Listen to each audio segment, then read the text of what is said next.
नमस्कार, स्वागत है एक बार फिर से आप सभी का आपके अपने चैनल हनुमान से परिवार में। आशा करते हैं कि प्रभु श्री हनुमान जी और परम पूज्य गुरुदेव बाबा नीम करौली महाराज जी आप सभी भक्तों पर असीम कृपा सदैव बनाए रखें।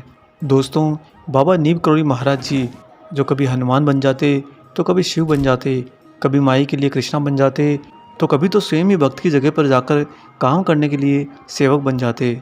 हर रूप में बाबा ने अपने भक्तों को अपने ही रस में डुबोया है।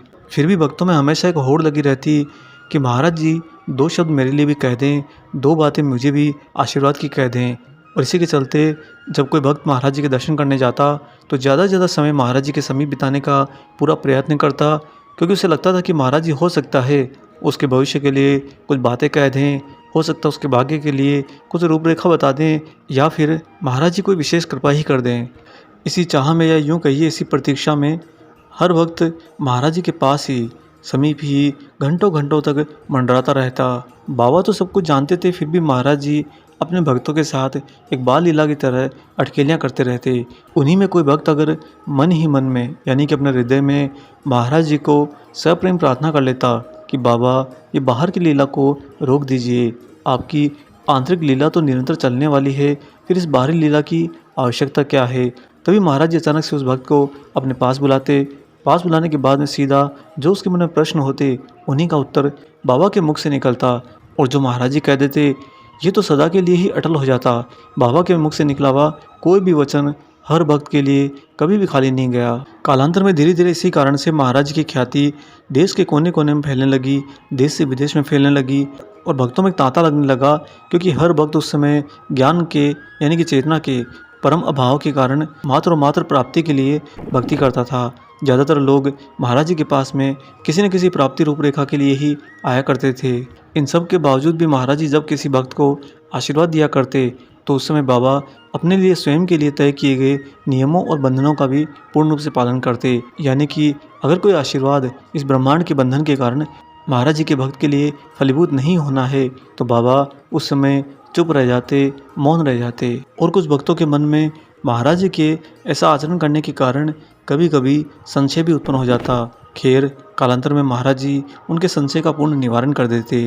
और दोस्तों, यहाँ पर महाराज जी के बारे में सभी भक्तों का, जिन्होंने महाराज जी के साथ में बाबा के शहर शरीर रहते हुए महाराज जी के सानिध्य में समय बिताया है, वे सभी एक बात से पूर्ण सहमत रहते हैं कि महाराज जी से अगर कुछ मांगोगे तो बाबा जरूर देंगे, परंतु अगर महाराज जी से कुछ नहीं मांगोगे तो बाबा बहुत ज़्यादा देंगे। जी हाँ दोस्तों, महाराज जी का एक बहुत ही विलक्षण अपने भक्तों के साथ में संबंध रहा है कि जिस भक्त ने महाराज जी से कोई चाह नहीं रखी, कोई प्राप्ति की आशा नहीं रखी, कोई भी सीमा नहीं बांधी महाराज जी और अपने बीच में, उन भक्तों के साथ में महाराज जी की हमेशा विशेष कृपा रही है। और यहाँ पर आपको यह भी बता दें कि बाबा की कृपा कभी भी समय के बंधन में नहीं बनती। महाराज जी ने जो कुछ कहा है वो आज नहीं तो कल, कल नहीं तो परसों, परंतु कालांतर में आपके इसी जीवन के अंदर होकर रहता है, घटकर रहता है। उसे इस ब्रह्मांड में कोई भी नहीं टाल सकता। आज आपको महाराज जी की एक ऐसी अद्भुत घटना सुनाएंगे जहाँ पर बाबा ने एक ऐसा आशीर्वाद दे दिया, जो महाराज जी ने आशीर्वाद तो दिया सहशरीर रहते हुए, परंतु फलीभूत हुआ महाराज जी के शरीर त्यागने के बाद में।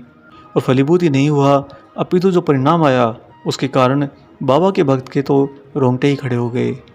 ये घटना है दोस्तों कैंची निवासी श्री पूर्णानंद तिवारी जी, जो कि महाराज जी के बहुत ही परम भक्त रहे हैं, उनके साथ की। ये बात सन 1971 की है। उनकी पत्नी उसमें बहुत ही सख्त बीमार थी और उनका स्वास्थ्य निरंतर गिरता जा रहा था। काफ़ी डॉक्टरों को दिखाया लेकिन इलाज नहीं हो रहा था।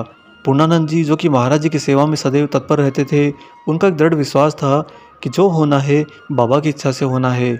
अगर हमारे जीवन के अंदर इस भौतिक जगत के लिए कुछ कालखंड लिखा है तो वो भी महाराज जी के हाथ से लिखा है, और अगर कालखंड नहीं लिखा है तो उसे मिटाने में महाराज जी कोई संकोच नहीं करेंगे। बाबा के प्रति ऐसी अथाह पवित्र भक्ति के कारण ही पूर्णानंद जी महाराज जी के बहुत ही प्रिय रहे हैं। ये वो बताते हैं कि घटना सन 1971 की है, और एक दिन जब मैं कैंची आश्रम में था तब महाराज जी अपनी कुटिया में खिड़की की ओर मुँह किए हुए अकेले बैठे थे। समय उस दिन लगभग सूर्यास्त का हो चुका था। तभी पत्नी के गंभीर स्वास्थ्य की चिंता से ग्रस्त श्री पूर्णानंद तिवारी जी महाराज जी के कमरे में प्रवेश किए, और बाबा को प्रणाम करने के बाद महाराज जी के तखत के पास जमीन पर जाकर बैठ गए। पता नहीं क्यों उस दिन महाराज जी का इतना प्रिय भक्त होने के बावजूद भी कुछ समय तक न तो बाबा ने कुछ कहा और न ही तिवारी जी ने कहा। महाराज जी निरंतर खिड़की के बाहर देखे जा रहे थे और बाबा की आंखें लगभग पथराई हुई थी। तब तिवारी जी महाराज जी के तख्त के पास में बैठ गए और बाबा के पलटने का इंतजार करने लगे। तभी अचानक महाराज जी पलटे और तिवारी जी की तरफ मुंह किया, साथ ही बोले, अभी 2 बच्चे और होने हैं। ये कहते ही महाराज जी फिर से पलट गए और खिड़की के बाहर की तरफ दृष्टि किए हुए शांत बैठ गए। तिवारी जी को उस दिन महाराज जी का ये व्यवहार थोड़ा अजीब सा लगा, क्योंकि यहाँ पर दोस्तों एक बहुत ही बड़ी दुविधा तो पहले से थी। तिवारी जी ने पाया कि उनकी पत्नी तो मरने के कगार पर है और बाबा यहाँ पर कह रहे हैं कि 2 बच्चे और होने वाले हैं, वो भी इस उम्र के अंदर। मन ही मन में उन्होंने सोचा कि इसका मतलब तो यह है कि पत्नी को इस समय मरना नहीं है। ऐसे ही बाबा की कृपा से ये ख्याल आया, उनका मन थोड़ा शांत हुआ, क्योंकि दोस्तों अपनी पत्नी के स्वास्थ्य के लिए बहुत ज़्यादा अंदर से पीड़ित थे। अगले और कुछ मिनटों तक बैठकर तिवारी जी महाराज जी के साथ वार्ता का इंतजार करने लगे, परंतु पता नहीं क्यों बाबा तिवारी जी की तरफ देख ही नहीं रहे थे। अंत में तिवारी जी खड़े हुए, उन्होंने महाराज जी को नमन किया और घर वापस लौट आए।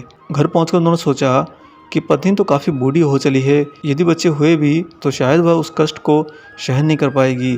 साथ ही अचानक से उन्हें यह भी ख्याल आया कि बच्चे होना तो बहुत अच्छी बात है, लेकिन उनका मन इस दुविधा में फंस गया कि महाराज अपनी बात कहकर मौन क्यों हो गए। बाबा ने इसी खुशखबरी के आगे एक भी शब्द क्यों नहीं कहा। काफ़ी अपने मस्तिष्क और मन के साथ में मशक्कत करने के बाद भी तिवारी जी को जब इसका कोई उत्तर नहीं सूझा, तो उन्होंने सोचा कि शायद इसमें कोई रहस्य जरूर छिपा है। खैर, उस दिन की महाराज जी की मुलाकात के बाद में धीरे धीरे उनकी पत्नी का स्वास्थ्य ठीक होने लगा और उनकी पत्नी पूर्ण रूप से स्वस्थ हो गई। चूँकि हमने आपको बताया कि यह घटना सन 1971 की है और इसके बाद ही सितंबर सन 1973 में महाराज जी ने महासमाधि ले ली। और दोस्तों, बाबा के महासमाधि लेने के उसी वर्ष तिवारी जी के घर में 2 बच्चों का जन्म हुआ। उनकी वृद्ध पत्नी को 2 जुड़वा बच्चे हुए। दोनों बहुत ही खूबसूरत थे, लेकिन मरे हुए थे। बाबा के मौन हो जाने का रहस्य तब तिवारी जी को समझ में आया। आज बाबा शय शरीर तो उनके साथ नहीं थे, परंतु महाराज अपनी लीला के अंदर सब कुछ रचकर चले गए। जैसा बाबा ने कहा वो होकर रहा। प्रकृति ने उसके अंदर जरा भी कोई व्यवधान नहीं डाला। तिवारी जी तो बाबा के प्रेम में, महाराज जी की भक्ति में इतने ज़्यादा तल्लीन थे, इतने ज़्यादा समर्पित थे कि उन्होंने सब कुछ महाराज जी पर छोड़ा हुआ था। इसी कारण से बाबा ने जैसी भी कृपा करी, उस कृपा को उन्होंने सिरोधार्य किया। परंतु तिवारी जी ने एक बात तो स्पष्ट बता दी कि बाबा महाराज जी शय शरीर रहते हुए या शरीर त्यागने के बाद में बिल्कुल एक ही रूप के अंदर अपने भक्तों के साथ में विद्यमान रहते हैं। जो बात महाराज जी सह शरीर रहते हुए कहते हैं, वही बात महाराज जी के शरीर त्यागने के बाद में हूबहू घटती है। इसका मतलब उस पूरी घटना का संरक्षण, उस पूरी घटना का नियंत्रण महाराज जी के हाथ में होता है। आधुनिक युग में ऐसा कोई संत सामने नहीं आया दोस्तों, जिनके मुख से निकले हुए वचन कभी भी ना टले हों। बाबा महाराज जी अगर अपने भक्तों को आशीष देते, आशीर्वाद देते, तो सदैव आशीर्वाद फलीभूत होता है और प्रकृति इसके अंदर अपना पूर्ण योगदान अवश्य देती है।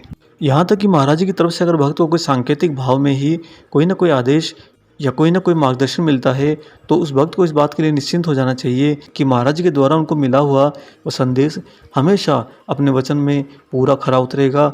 और समय का पहिया घूमने के साथ ही महाराज जी की कही गई बात, बाबा के द्वारा दिखाया गया मार्गदर्शन पूर्ण रूप से सत्यापित होगा। आप पूरे तन मन धन अपने आत्मा से महाराज जी को समर्पित रहिए।